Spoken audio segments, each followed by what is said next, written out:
même temps, tu vois, c'est ça, les intros, ça, je me posais comme question parce que, tu sais, j'ai tendance à regarder parce que bonjour le public, tu sais, c'est peut-être le réflexe. Je pense qu'il faut regarder elle quand on commence. Celle-là, hein? Oui, c'est ça. Fait qu'on On regarde Et là, celle-là. ça, c'est juste vous deux? Oui. Parfait. Mesdames et messieurs, bonjour. Juste pour... Ben oui, juste le bon timing. Ah oui. Bienvenue à une autre émission des Nouvelles Rencontres de la Rivière-Belle. Ah! Les rencontres, non, tu l'as eu, c'est super, c'était parfait. Les nouvelles, non. Ah non, pas les nouvelles. Ben, c'est une nouvelle rencontre de la Rivière-Belle. C'est ça. Dire ça C'est comme une ça. émission, OK, c'est ça. Puis là, c'est la 14e, on a passé la 13e.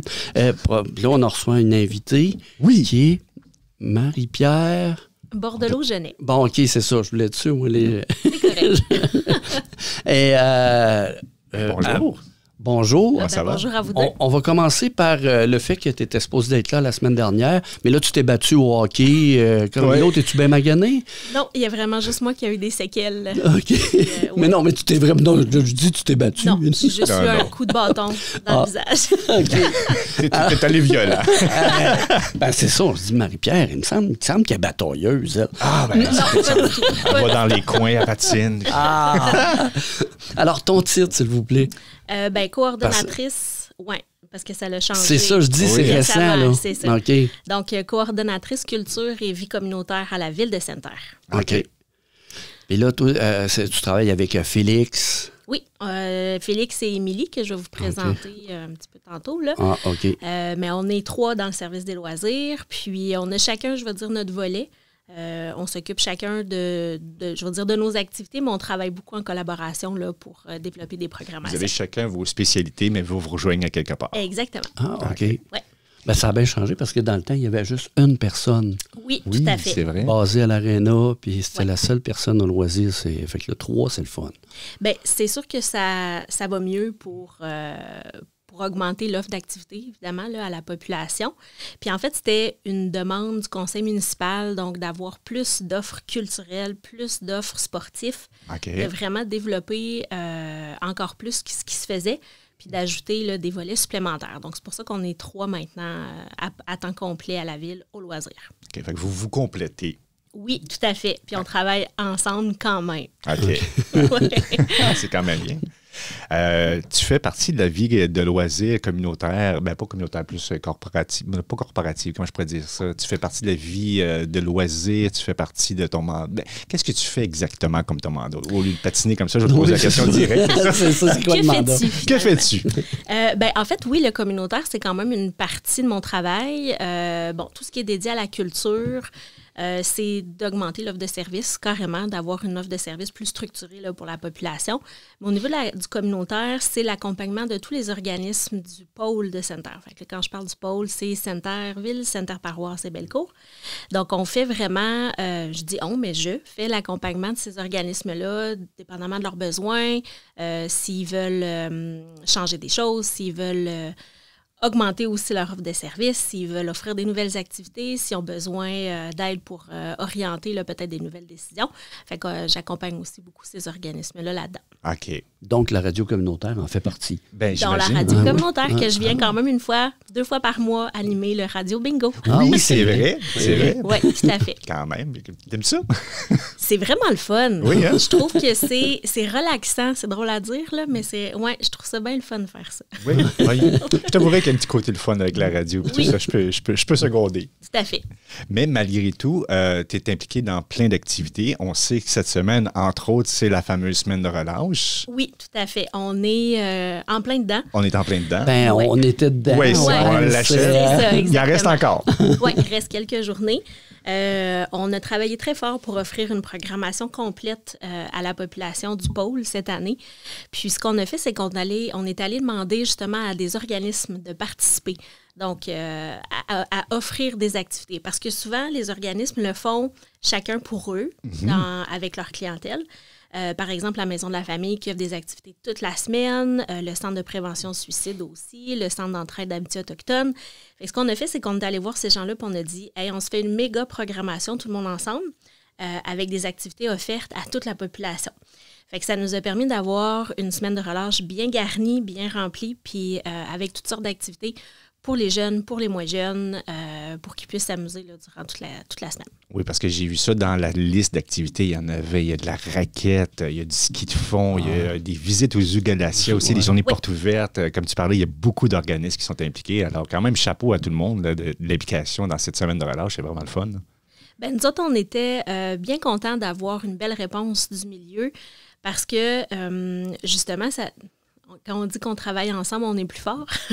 C'est vraiment ça qu'on est allé faire. Donc, chaque personne qui s'organisait des activités pour leur clientèle, ben là, on se disait, ben regarde, si tu ouvres à toute la population, ben, tu vas avoir encore plus de monde qui va aller à ton activité. On va pouvoir faire une promotion tout le monde ensemble, etc. Fait que les filles du Zoo Galatia, justement, ont décidé d'embarquer avec nous autres. Ils ont offert gratuitement à la population une journée porte ouverte. Donc, les gens pouvaient aller visiter les animaux. On a eu, de la glissade. Il y a la bibliothèque aussi qui a offert des activités là, pendant les soirs, des jeux de société, initiation au crible, tout ça. Puis, je veux quand même mentionner que samedi, le 2, donc demain, il y a la journée des neiges à Sainte-Paroisse. Donc, ça, c'est une méga journée plein air. Faut que vous y alliez, il faut aller faire un tour. Il y a des navettes gratuites qui sont offertes là, pour partir de Sainte-Arville pour se rendre sur le site.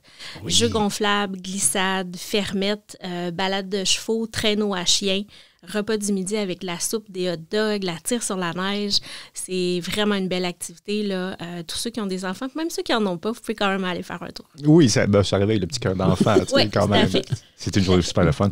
Puis on rappelle que c'est demain, ça commence à quelle heure? Ça commence Si je ne me trompe pas, c'est à midi. À midi jusqu'à toute l'après-midi. 16h ou 17h. 16h, 17h. Avec un service de navette, justement. Oui, tout à fait. Fait que les gens n'ont pas besoin de prendre la voiture. Il y a l'autobus qui fait l'aller-retour jusqu'au site. Oui, puis justement, je pense qu'il annonce doux en fin de semaine en plus. Fait que ça serait idéal pour une belle journée comme ça. Oui, tout à fait. Je pense que c'est leur 20 ou 25e. Quand même. Okay. La 20e édition. Il y en avait un avec la ville. Oui, ça autrefois. Je vais dire autrefois parce que, bon, c'était vraiment avant. Avant la pandémie, dans le fond. Oui, il y a eu des activités justement dans chacun des pôles. Et là, ce qu'on s'est dit, c'est qu'on est quand même une seule population. Oui, bien c'est ça. On dirait que ton rôle, c'est vraiment d'englober ça. Okay. Puis, tu sais, les gens à Sainte-Paroisse qui font leur activité, ça fonctionne bien. Pourquoi on dédoublerait des activités qui fonctionnent déjà bien? Permettons à la population d'avoir accès à des activités complètes. Puis quand même, l'organisation d'un événement comme ça, ça coûte quand même beaucoup de sous. Fait que si on décuple ces activités-là, ben là, la population doit choisir est-ce que je vais à une, est-ce que je vais à l'autre, etc. Fait qu'on s'est dit qu'on allait tout mettre ça dans le même pot, puis qu'on allait favoriser la journée des neiges à Sainte-Paroisse. Puis au niveau des municipalités, ça a bien répondu à une idée comme ça? Oui, c'est sûr qu'il faut expliquer le projet. Je vais dire au niveau politique. Mais non, tout le monde a été très enchanté là, de faire ça comme ça. Comme je dis, ça permet d'avoir, en bon français, un highlight sur la journée, puis de ne pas décupler les activités. Souvent, on entend il y a tellement peu d'activités. Il ne faudrait pas qu'il y en ait deux en même temps. C'est ça, tu vois, tu as touché un point, c'est que ça peut diviser. Est-ce que je vais à celle-là ou à celle-là? Mais dans les deux camps, on est un peu perdant parce que les deux activités, on a un peu moins de monde. Tandis que en regroupant toutes, c'est génial. Là. Puis, Sainte-Paroisse, elle fonctionne bien, leur activité des neiges. D'une année à l'autre, ils ajoutent des nouveautés. Les gens sont habitués d'y aller, ils participent bien. Fait qu'on a vraiment décidé de le faire de cette façon-là pour encourager les gens à aller au plus d'activités possibles sans avoir à choisir entre une ou l'autre. OK.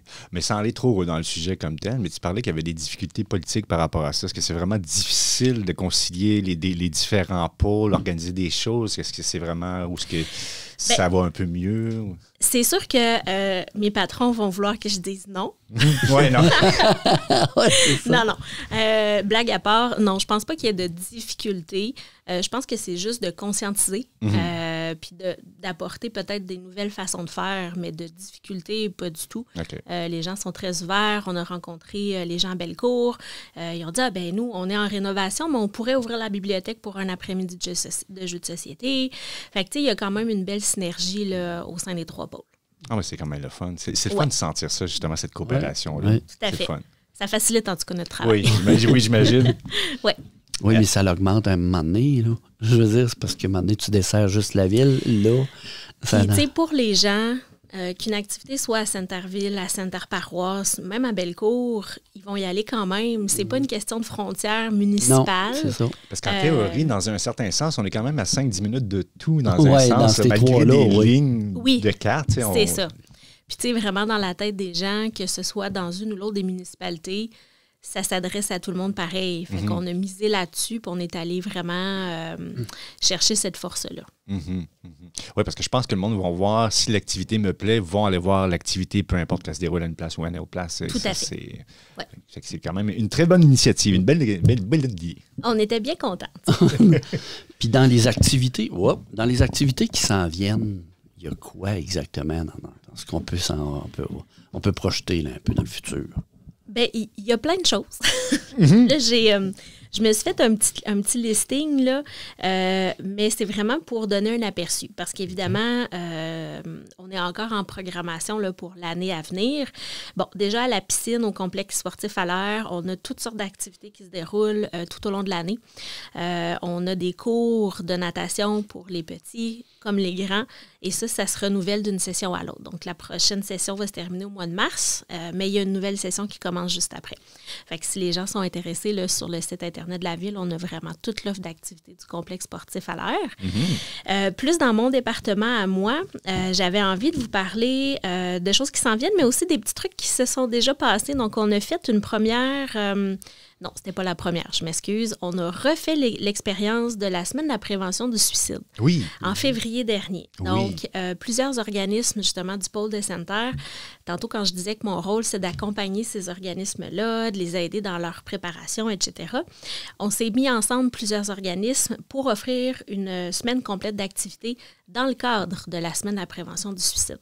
Donc, il y avait des activités spécifiques pour les jeunes, des activités spécifiques pour les ados, activités pour les aînés. Donc, on a vraiment mis en place là, une semaine complète de programmation, puis ça a vraiment bien fonctionné. Puis pour vrai, là, c'est un très bon complément que je vais vous faire là-dessus. Mettons, l'édition de l'année dernière, j'avais vu ça, bon, tiens, je l'annonce toujours à la radio, je le vois passer, la Semaine nationale de la prévention suicide. On voyait certaines activités, mais cette année, et juste voir ce que tous les organismes qui ont participé à ça, qui ont posté, j'ai vu ça, j'ai fait, mais il se passe de quoi, là? Il y a quelque chose de vraiment vibrant, fait quand même un très bon côté là-dessus. Là. Une belle organisation par rapport à cette semaine-là. Je pense que je n'ai jamais autant entendu parler. Fait que le message, c'est quand même très bien fait. Là. On parle de sensibilisation, la semaine de la prévention du suicide, mais on s'entend que les activités n'étaient pas juste axées sur ça. Non, c'est d'utiliser le cadre de la semaine de la prévention du suicide pour aller toucher toutes sortes de clientèles, en même temps en profiter pour passer un message de prévention. Mais les filles du Centre de prévention suicide, je dis les filles parce que c'est beaucoup des femmes là, qui sont impliquées dans les organismes, mais pas que, quand même. Mais les filles ont fait vraiment là, une belle coordination de cette semaine-là. Il y a des choses qui reviennent d'une année à l'autre. Il y a des nouvelles activités qui ont été ajoutées. Par exemple, on a offert un atelier de mixologie, mais de mocktail, donc pour les cocktails sans alcool, pour les 15-25 ans. Donc, on a fait ça à la bibliothèque, on a fait des jeux de société par la suite. Fait que ce genre de petits plus-là d'une année à l'autre, ça permet justement de dire « Ah ben l'année passée, il y avait quelques activités, mais cette année, il y en a plus, peut-être l'année prochaine encore plus. » Fait que c'est de semer des graines pour éventuellement avoir quelque chose de structuré. Ben, tu vois, juste ça, là, peut-être le Centre de prévention suicide de la semaine, l'activité du Mont-Bel en fin de semaine, l'activité d'hiver, l'activité du Mont-Bel cet été, je voulais dire aussi. Si on entend de plus en plus parler des choses vivantes, il y a des organismes là-dessus, on entend souvent parler des fois en ville, il ne se passe pas grand-chose. C'est pas vrai qu'il se passe grand-chose. Il s'en passe des choses, mais juste de faire ça, de le remettre plus visible, de voir que les organismes vont ensemble pour faire de quoi, j'ai l'impression que la ville devient vivante. C'est sûr que de par mon travail, c'est toujours difficile à entendre cette phrase-là de « il se passe rien en ville ». Oui, mais je comprends le citoyen qui dit « il n'a pas vu l'information ». Puis en fait, je pense que la clé beaucoup en 2024, c'est ça, c'est la communication avec les citoyens. Il y a une multiplication de canaux de communication. Ce qu'on voit sur Facebook, c'est une chose. Ce qu'on entend à la radio, c'est une autre chose. On n'arrive pas à joindre 100% des gens, comme je vais dire dans les années 80, où on passait un message publicitaire à la télé, tout le monde l'avait vu. Aujourd'hui, c'est complètement différent, fait qu'il faut adapter un peu nos méthodes. Mais je pense que petit à petit, les gens vont se rendre compte, Je savais pas qu'il y avait ça. Ben oui, ça fait 5 ans. Ah ben l'année prochaine, je vais participer. Parce que tu vois, moi aussi, je suis un peu d'accord avec cette phrase-là. Je suis pas d'accord avec cette phrase-là plutôt. Il n'y a pas grand-chose à faire à Sainte-Terre, c'est pas vrai.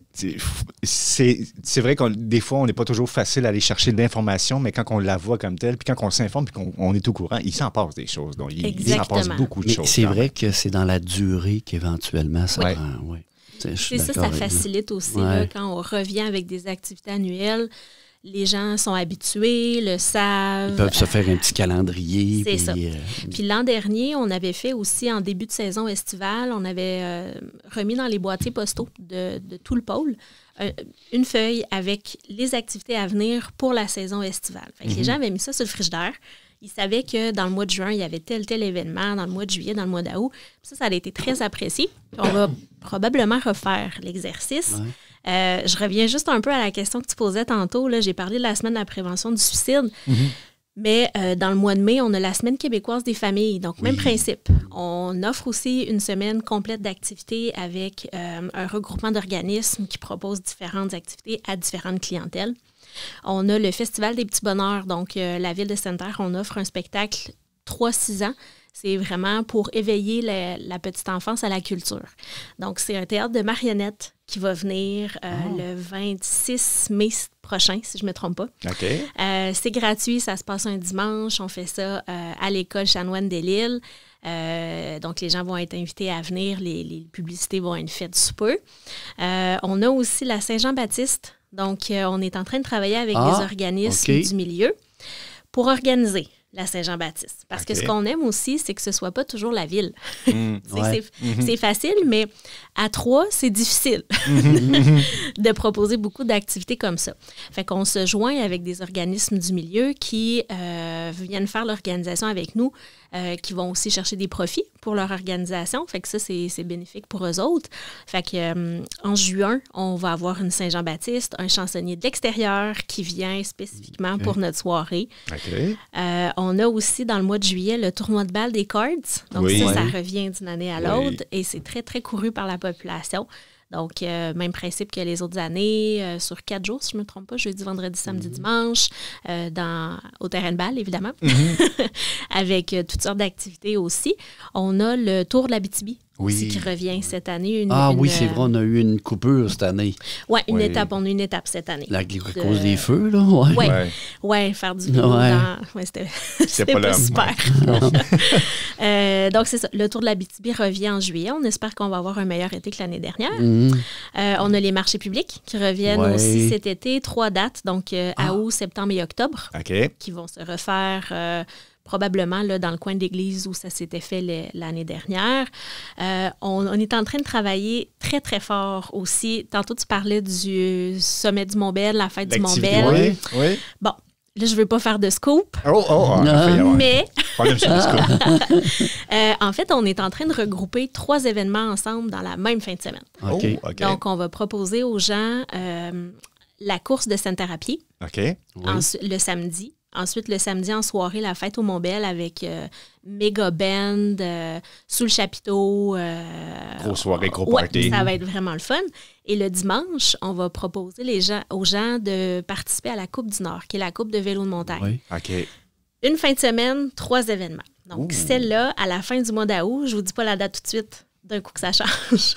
À confirmer. Oui, c'est ça. Ça va être une fin de semaine, on va avoir de l'ouvrage. Ça va être... On va être oui. Mais encore là, il y a quand même beaucoup d'événements en région durant tout l'été, à chaque fin de semaine. Donc, on s'est dit de regrouper tout ça une fin de semaine. Ben, les gens n'auront pas à choisir. J'aurais aimé ça venir, mais je préfère aller à l'autre. Je suis en vacances. Je suis entièrement d'accord. Parce que tu peux planifier tes vacances par rapport à ça. Cette fin de semaine-là, il y a cette fin de semaine à Sainte-Terre. C'est ça. Puis, le fait aussi d'offrir plus qu'une activité dans la fin de semaine, ça permet aux gens qui reçoivent de la famille ou de dire on peut passer la fin de semaine à Sainte-Terre. Il y a une activité à tous les jours. On peut y aller dans l'après-midi, revenir le soir pour le spectacle en soirée, revenir le lendemain pour voir la course de vélo. Puis, on fait tout ça au Mont-Bell. Donc, nous, ce qu'on veut, c'est mettre l'emphase un peu sur ce lieu-là, de l'utiliser le plus possible pour que les gens puissent le découvrir puis ensuite se l'approprier. C'est un bel endroit. Puis même pour la Coupe du Nord, ce que je veux dire, c'est qu'il y a des gens qui vont peut-être installer le roulotte. Là. Il va y avoir des... Oui. Parce qu'ils vont aller au Mont-Bell, puis le lendemain, la Coupe du Nord, parce qu'il y a beaucoup de gens écoute, de l'extérieur. Moi, j'ai resté surpris quand je suis allé. Ouais, je me disais, c'est phénoménal. Ah, oui. Phénoménal, le nombre de personnes qu'il y a là. Mais c'est drôle, hein, parce que c'est une activité qui se passe ici, puis on dirait que le monde d'ici ne sont pas au courant. C'est ça, plus qu'il faut. Mais écoute, à un moment donné, ça venait de Rouen, d'Amos, de Val-d'Or. C'est gros, là, puis c'est une compétition importante. Là. Oh, oui, pour les jeunes, là, ils prennent ça à cœur. Puis ça peut finir la fin de semaine en beauté. Moi ce que j'aime aussi, là, puis je pense, tu sais, le fameux argument qu'on n'aime pas, qu'il a dit, il n'y a pas grand-chose qui se passe à Sainte-Terre. Moi, je pense qu'il y a un restant, il y a un fantôme du festival forestier qui était là. Puis de la manière que tu me racontes ça, de l'activité de fin de semaine qui s'en vient, on dirait que il y a une espèce de retour à une grosse fin de semaine de party qu'on a peut-être besoin. Qu'on a peut-être, en tout cas, il y a l'air de quelque chose d'avoir le fun là, tu sais. Bien, dans notre réflexion, c'est sûr que, bon, il y a eu la fin du festival, il y a eu les festivités du 100e anniversaire de la ville. Et là, on s'est dit, bon, il faut quand même offrir quelque chose, il faut garder le momentum, on ne peut pas perdre ça. Puis on le sait, là, les belles années du festival, c'était formidable. Ce qu'on s'est dit, c'est qu'on allait quand même offrir une activité, un événement. On est arrivé avec la fête au sommet du Mont-Bell. Là, on essaie de jumeler, mais notre objectif, je vais dire utopique, ça serait qu'il y ait quelque chose qui émerge de ça. Qu'il y ait des gens de la population qui disent « Hey, moi, j'aimerais ça participer dans l'organisation, j'apporterais un volet de telle affaire, j'aurais une idée de telle affaire. » Et là, on pourrait développer un festival avec les gens. Tu sais, parce que c'est bien beau, là, c'est facile de dire « Ah, mais les gens à la ville vont le faire. » tu sais. Oui, parfait. Mais ce que les gens veulent vraiment sur le terrain, on ne le sait pas toujours. Okay. Fait que si les gens nous mentionnent un intérêt à s'impliquer dans l'organisation, bien, on va pouvoir enligner, je vais dire, l'événement, le festival en devenir selon les besoins et les goûts de la population. Fait qu'on est à travailler ça. Bien, ça, c'est le fun, parce que justement, si tu as le goût de faire de quoi, une activité, juste à le proposer, puis ça peut se faire, là. Oui. On ne sait jamais, tu sais.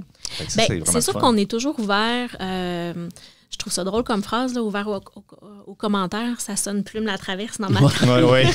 Mais on est quand même toujours ouvert aux commentaires.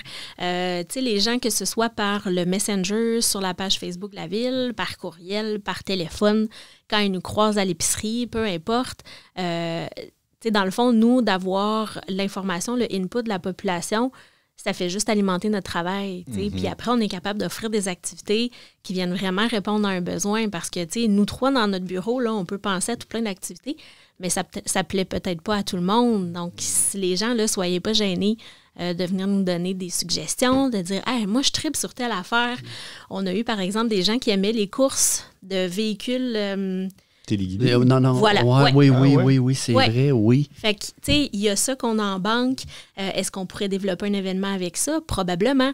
Fait que, tu sais, c'est ce genre de petites suggestions-là qui nous permettent de dire, hey, on pourrait partir sur telle idée, on regarde ce que ça donne, puis on essaye quelque chose. Ouais. Puis ça, c'est le genre d'idée qui peut partir petit, puis qu'on ne sait jamais qu'en bout de ligne, dans 5-10 ans, ça peut être quelque chose qui... Tout à fait. Ouais. Ben, c'est un peu ce qui est arrivé avec le Festival forestier. Ouais. Initialement, c'était quand même, je vais dire, assez petit, puis c'est devenu international, une compétition, les spectacles de musique, l'animation pour les familles, etc. Fait qu'on ne sait jamais ce que ça peut faire. On ne sait jamais. Mais je trouve que vous êtes sur une bonne voie par rapport à un genre d'événement pour le peuple, dans le fond, et quasiment par le peuple aussi. Oui, dans un certain sens. Un peu comme chose, elle disait, on dirait que la pandémie, à un moment donné, on disait ça, quelques intervenants qu'on a reçus, la pandémie a freiné les gens. Ouais. Est-ce qu'on peut le sentir?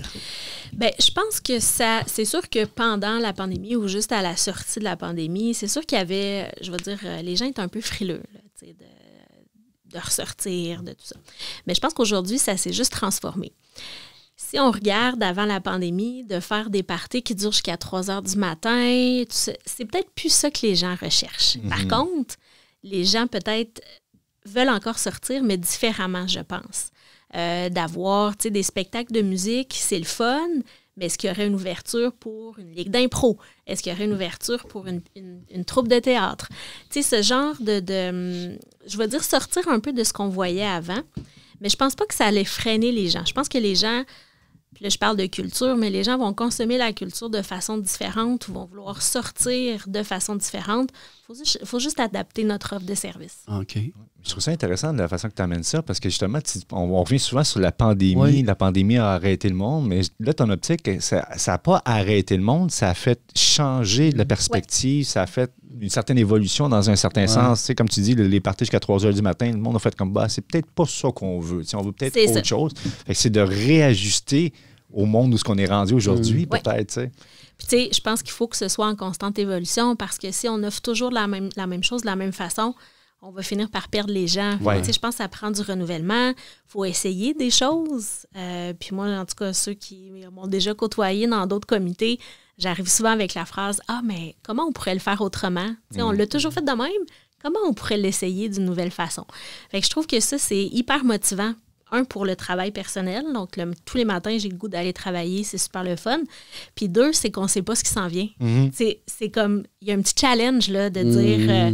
Hey, on l'essaye, puis ça se peut que ça ne fonctionne pas, mais c'est pas grave. Au moins, on l'aura essayé. T'sais, on ne pourra pas juste dire, on ne penserait pas que ça marche. T'sais. Non, c'est ça. Ah, OK. Puis de là peut sortir d'autres choses aussi. Il y a toujours du positif qui sort de quelque chose qui marche moins bien. Oui, puis on apprend aussi avec les erreurs. Là. Puis là, tu dis « on ». Là, tu vas nous présenter ton équipe.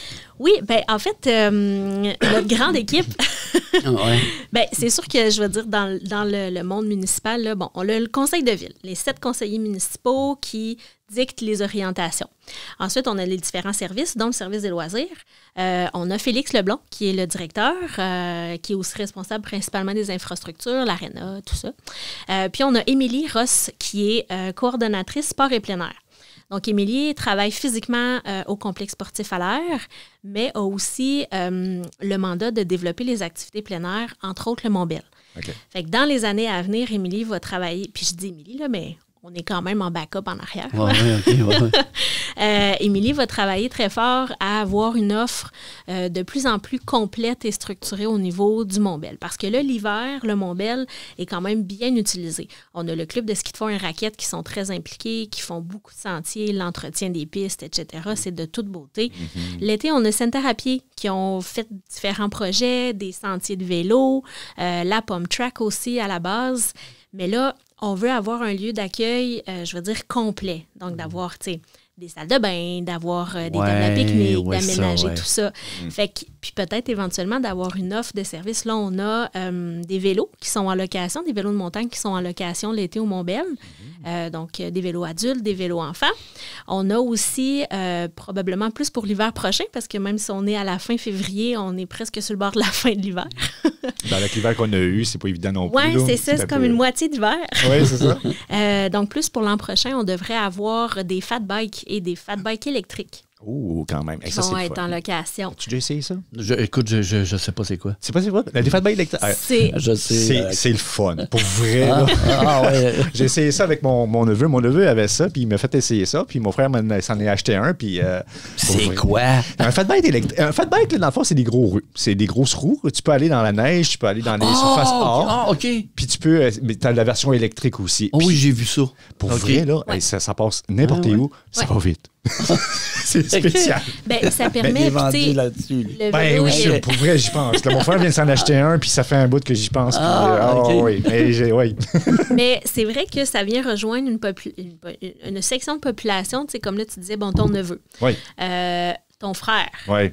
C'est quand même 3 générations. Il y a quand même un large éventail de clientèle. Oui, mais ça s'adresse à pas mal tout le monde. Oui. Parce que mon neveu, qui est quoi, il arrive à la trentaine. Oh, ça me vieillit, ça.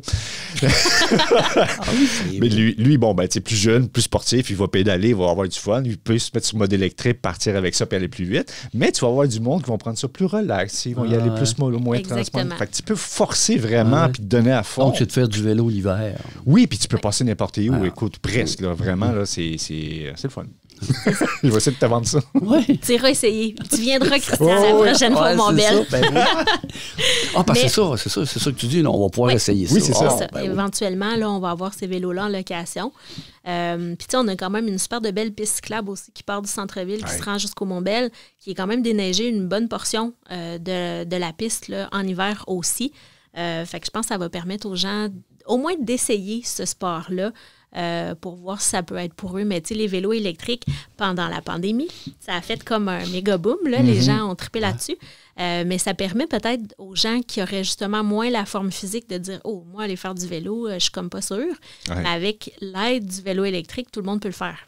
Mais ce que j'aime bien, c'est qu'il y aurait un service peut-être de location de votre bike. Parce que ça, je trouve ça intéressant parce que, tu sais, encore aujourd'hui, c'est pas nécessairement donné un fat bike électronique. Quand tu vas aller chercher un bon, tu peux monter dans les 2, 3, 4 000 même, si tu veux. Tu peux en avoir les moins chers, les coûts plus normaux, mais de donner l'accès à ça, peut-être se découvrir une nouvelle passion, un nouveau sport avec ça. Tu sais, moi, je suis déjà vendu, c'est pas drôle, j'aurais pas besoin. On est pas mal à la fin. Oui, ben oui. Et puis, pour conclure, y a-tu quelque chose que... Ben, en fait, moi, j'aimerais... on dit toujours le même message, là, mais tu sais, les gens, pour s'informer, justement, bon, avec tous les canaux de communication qu'il y a, je dirais que le meilleur endroit, en tout cas pour les activités de la ville, c'est vraiment sur le site Internet et non nécessairement sur la page Facebook, le calendrier des événements. Donc, j'ai ma collègue, Marie-Ève, qui est fabuleuse dans son métier et qui recense toutes les activités. Et là, on ne fait pas que recenser les activités municipales. Là. C'est vraiment toutes les activités qui se passent sur le pôle de Sainte-Terre sont dans le calendrier. Que ce soit le souper spaghetti des élèves au secondaire, que ce soit le brunch de l'âge d'or, tout est là-dessus. C'est vraiment le meilleur outil. Et même aux organismes de ne pas se gêner. Tout à fait. Les gens peuvent aller inscrire leurs activités aussi sur ce calendrier-là, mais c'est vraiment le meilleur endroit pour aller chercher l'information. Je te remercie bien gros. Ça me fait plaisir. Merci à vous autres. Merci beaucoup. Puis, bonne continuité. Puis, je vais revenir l'année prochaine. Je vais vous dire ce qu'il y a eu et ce qui s'en vient. Oh oui, ça y est ça. Bon. Super. Merci beaucoup, Marie-Pierre. Ça me fait plaisir. Merci à vous deux. Merci, Christian. À la prochaine. À une prochaine. Salut tout le monde. Ciao.